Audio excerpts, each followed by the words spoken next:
بسم اللہ الرحمن الرحیم۔ میرے محترم بھائیوں اور دوستوں، ایک مرتبہ عبداللہ بن مبارک رحمہ اللہ مدینہ منورہ تشریف لے گئے اور وہاں امام مالک رحمہ اللہ سے ملنے کے لیے پہنچے۔ حضرت امام مالک رحمہ اللہ اپنی شاہانہ شان کے ساتھ طلباء کو حدیث پڑھانے میں مشغول تھے۔ جو ہی آپ کو دیکھا تو فوراً اپنی جگہ سے اٹھے، آپ سے گلے ملے اور نہایت عزت کے ساتھ آپ کو اپنی مسند پر بٹھایا۔ اس سے پہلے امام مالک رحمہ اللہ کسی کے لیے مجلس سے نہیں اٹھتے تھے اور نہ ہی کسی کو اس عزت کے ساتھ اپنے قریب مسند پر بٹھایا تھا۔ طلباء کو اس واقعہ پر بڑی حیرت تھی۔ امام مالک رحمہ اللہ نے بھی طلباء کی اس حیرت کو بانپ لیا، سمجھاتے ہوئے فرمایا، عزیزو، یہ خراسان کے فقیہ ہے۔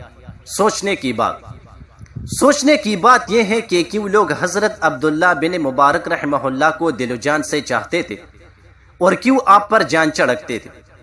اللہ تعالیٰ نے قرآن میں فرمایا ہے، ترجمہ، جو لوگ سچے دل سے ایمان لائے اور پھر بھلے کام کیے، اللہ تعالیٰ لوگوں کے دل میں ان کی محبت بھر دے گا۔ حضرت عبداللہ رحمہ اللہ کی زندگی اس آیت کی سچی تصویر تھی۔ حقیقت یہ ہے کہ اگر آدمی سچے دل سے ایمان لا کر بھلے کاموں سے اپنی زندگی سنوار لے تو واقعی اس لائق ہے کہ دونوں جہان میں اس کی قدر ہو۔ حضرت کی زندگی کے حالات جب ہم پڑھتے ہیں تو معلوم ہوتا ہے کہ وہ ایمان اور عمل صالح کی جیتی جاگتی تصویر تھے، نیکی اور بلائی کا نمونہ تھے، اسلام کا ایک نشان تھے کہ ہمیشہ کے لیے لوگ ان سے رہنمائی حاصل کریں۔ یوں تو آپ کی زندگی سرتاپا بلائی اور نیکی ہی تھی، لیکن چند نیکیاں ابری ہوئی تھی کہ حجرت کا نام سنتے ہی ان خوبیوں کی تصویر آنکھوں میں پھر جاتی ہے۔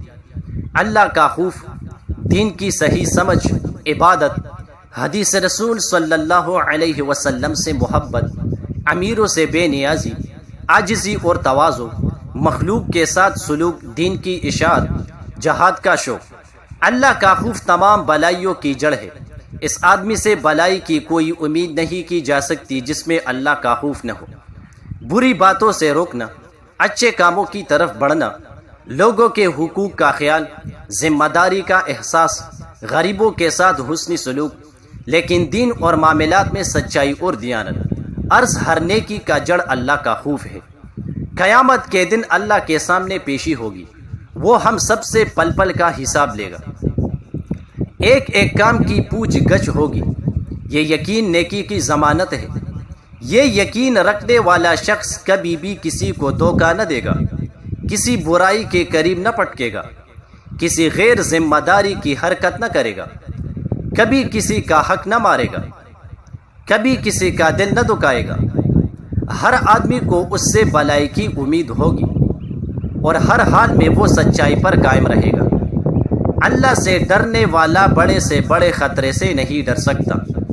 اس شخص کے دل میں ایمان ہی نہیں ہے جو اللہ سے نہیں ڈرتا۔ مدینہ کے مشہور عالم حضرت قاسم بن احمد رحمہ اللہ اکثر سفر میں حضرت عبداللہ بن مبارک رحمہ اللہ کے ساتھ رہتے تھے۔